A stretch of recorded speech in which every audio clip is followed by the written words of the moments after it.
hoggaanii fi waa'ee isaa dhageessu mataan akka nama galaanni fuudhetti zinjii hannaa dubbachaa noonni ati ilmoo xiqqoodha. Maali irraan maraatin ka'a mataan irraa siin dhukkubin maaliif akka obbolee dhugaan siin jaan akka obboleetii xiyyaatti hin siidaa laal aanan hoggaa jige waanumaa fi ol qabatanii jiran. Adde akkasii hin jabbaleessa yaalii kan jedha keessa ibidda bumarra bu'ee gubaa itti oromoo dhageesse silaa sirra bu'ee garte akkana naan jettu. Ayyee akkami? Nagaa ayyaadha. Maali hiraartii bar? Laa wallaahi yaaduma mataa kiyyaa kan wanni yaaduma sammuuti malee waan biraati yaaduma sammuuti waan biraati miti waan akka naachisaate khayri inshallah takkallee rabbiin haa jiru. Maali? Tarbii jemalee taatu jeetumaan kama yaadu malee waan biraati. Rabbii jiraati uumaa takkallee yaadi jaabu. Rabbiin kun laal gaafa si uume san gartee waan ati ni taataa jee ni taata jee hundaa'u si jala uumee jira. Si galee waa hundaa'u jechuudha. Kanaafuu namni waan rakkoo si dhufte tan agarteemi hundaa'u rabbumarraa na dhufteettee beekteetuma itti obsuudha malee maali hiraar dhiisu. Laa bas kaati jiru namni jiru hawaa yaadu edda baame kan namni akkana ta'e addunyaa irratti namni akkana ta'e numa yaada. Yaa dhiibne nu soo nu dhiiftee midhate ma yaanna inshallah hawaan takka gisee yaadanne sammuun ishee rumataa ta'e khayr inshallah takkallee rabbi alaaf isa kamite naga qabta. Wallaahi naga egaa ammaan tana beektaa ka dalagaanis na baay'atteeti. Akkumaan itti bakka kana isinit dhufuu dhabee jettoo boruun dhufa iftaaniin dhufa osumaan duutii akkana na tursiiftee arraan tanaan laal xiqqishoo qaawaa harkadhee kaanii jiraami biyya namaa tana keessa osuma akka risaatti barreefnu jiraachuu jirra. Iriftumaa hin qabnu takka rafnee hin qufnee bar biyya namaa tana keessatti. Seegalee amma bakka arraan tana dirqamaan yaani nasiibaan harkadhee beeke. Tolchite bareedaadha. Saniifin ka arraan tana dasiin maalirra jirtii jee gara naan dhufeera. Maalirra jirra gaara namni jiraatu jiru waan jiru malee kaati. Akka silaa kannaati waa jiru irra hin jirru nama ta'e. Isa kannaa dubbachaa noonni ati ilmoo xiqqoodha. Maali irraan maraatin ka'a mataan irraa siin dhukkubin maaliif akka obbolee dhugaan siin jaan akka obboleetii xiyyaatti hin siidaa malaali. Maaliifi namni takka laal aanan hoggaa jige waanumaa fi ol qabatanii jiran. Amma ati yoonii fi amma kannaan akkana ta'e mana jalaa gurgure na dhiise waa hunduu yaadde buuda baabaatiyya sumaatutu sammuu ta'e dhabee maraata inni ammaan tana ilmoo daa'ima gachuu as harkifata kana ta'uu ni beektaa laakiin. Niin beeka baranta sana na dhiisuu kana otoo hin ta'in wooma sammuu qabeenyuma isaa gajja ka sammuu na nyaatu malee waan biraan seen obboleessa. Yoo ofirraa dhiiftee fataa zanaa jettee hoo ati ganaa ilmoo xiqqoodhaati. Qabeenya sendis obboleessa gajja qabeenya sendisisu zanaa fataa yoon qabeenya qabaaddeen jia malee yoon qabeenya hin qabaanne zanaa fataa nyaattee dhuyitu malee dhiqattee dibattu malee zanaa fataa san jechuu jireenya kee kana rahaa jettee jiraachuu ni harkattaa hin harkattu nyaadhee dhugi garaan otoo beelna qabu akkas ta'uun boruu hin danda'a jiraachuu hin danda'u. Amma maaliif siin jaani beektaan? An amma sammuu ta'etan si bashannansiisuuf beeka silaa beekte maaliif akka obboleettii xiyyaatti silaaleetiin akka waa hundaatti silaalee jechuudha. Akka isa kana akka isa hayxee xiqqoo qalbiin ta'e karaa hoflituu fi karaa gammachuutti si deebituun godhu jira barsiisii galee amma ati waa hunda halkan guyyaa za'aa jiru hunda wooma kannaa manaamatti illee kannaa yaadde sammuun teetun ni maraatta waan hin siidhaamu jiru na dhageeffaa maali ani obboleessa keetii bara. Laal ani nama hedduu dhugaa nama hedduudhaan akka inni sabrii godhatu akka inni tasgabbii godhatu hatta dhugaan siin jaa nama waan guddoo duraa badde jechuudha.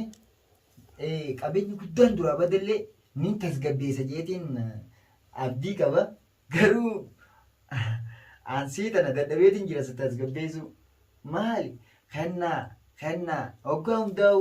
Adde akkasii hin jabbaleessa yaalii kan jedha keessa ibidda bumarra bu'ee gubaa itti oromoo dhageesse silaa sirra bu'ee garte akkana naan jettu ammoo ani narra bu'eeti uumama na tasgabbeessu dhugaadha abidda abbaan irra bu'ee guba ani irra otoo bulti kannaadhaaf maarreenjiin waa hojje gochen irra dalagee fi qabeenya kiyyisaniitu mataara nyaata malee ani heeji kannaa waan biraatiif tanii yaadee wanna jiru kannaa waan biraatiif tanii yaadee maal jirusitti fakkaatee waan akkasitti fudhatin maaliif naan ji qabeenya kiyya mataa kiyya qashiishna godhee akka nama keessaa kophaa na baasee na fa'oo malee ani waan biraan seen maaliif naan ji deftee sammuun tiituun inuma tasgabbooytu na fakkaatti maaliif yeroonni goomaa dhabe sanumaan nabbilee jaakkaan dalagee fitee fi akkasumaatu sanitu akka ifannatti ifa malee ani waan biraa seen. Anis kanumaan si barsiisu deema bar ammaan tana ati asii addaatti inni harka qabateeti akkanatti shaararra laal dhasham jechuun jiraan ijaan hiriyaa ta'eeti. Ati yaada haya hoggaa kana tasgabbaa eebbaan siin jee. Hayyee oduu qabdaame. Wayi hin dhageenyaati. Yaaba maali rakkoba qabanii gurame asuma mana suruuti gadi boobaa. Gurbaa malki tanaas ni qaba. Hayyee. Gaa fuulaas rabbii bareechee tolchee uume beekta. Hayyee. Tabaru shaararra deemeen jijjiireetuma iftaanis tabiraatiin deema jaanii barbaade dhageessa. Maa dhalaa noo isaa qabu dhalaa isa maa harkatannis laa. Waay gurbaan bar. Aboo maallaqas deeffatee mana gurguratee maallaqas deeffatee nyaatu jiraame maallaqa kaanis nama maallaqa too hin dhiisi akka himanitti. Maallaqa jaan manguddoo isaa sanatti himeen. Hayyee. Manguddoo isaa sanatti himtee jirti. Dhageetiin jira manguddoonnis waan jettee nama dura sagalee eeguwaan fiidiyoo isaa laalu. Si fuusaa mana suruuttu hanqan mana suruutti dasiin galchajee gaddeeme kana siin fuusaa.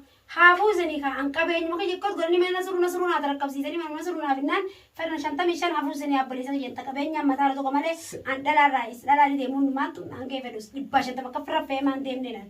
Sa amma ati wanni ta'uu qabdu hoggaaniif waa'ee isaa dhageessu mataan akka nama galaanni fuudhetti zinjii laal nama waa'ee isaa siimu irra guddaa fira dhiisuu qabdaa'u dhugaan siiman nasiyaa waan obboleessi namaa dhaabuun siidhaan soqaqaa isaan deema harka qabatee boo gurbaan jimaa isaatiin deemmachuu dhiisa jayyaa'oo atifumaaf rakkata malee haayilaandiinis deemmachuu dhiisa jedhan jalaan deeman qabanii maashaallah duwwata sii kan godhuu barbaada horii qaluu barbaada maaliif barbaada lakkii ati hiraaruun qabdu kanarratti wayi hiraaruun qabdu wanni si keessa balleessu dhufe waan kana beeku akka waan saayif keessa balleessituuf hin dhufe malee waan biraatiin seenaa irraan tan haasitallee naan ji'oo feete ani sammuuteen si tasgabbeessu dhufe gaafa meeqaan dhage gaafa meeqaan dasiin tun akkana dasiin tun tasgabbaa'uu qabdi jeetti yaadee